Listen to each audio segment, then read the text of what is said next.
Now I will create database and import my SQL file.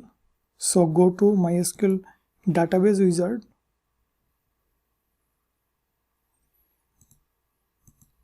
give a DB name here. Suppose DB is my database name. My username is, for example, USR.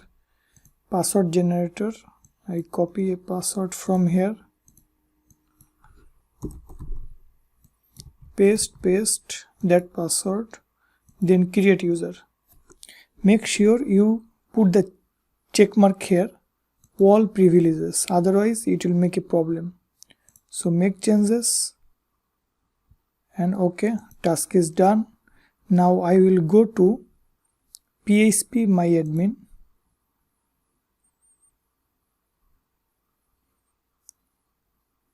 And I see that rfnd underscore db that comes here, it comes here. This is the database I created on the web server. Now I import my local server database. Okay,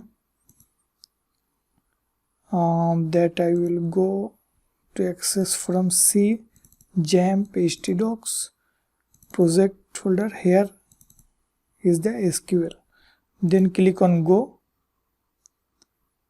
and my database has been added to my web server.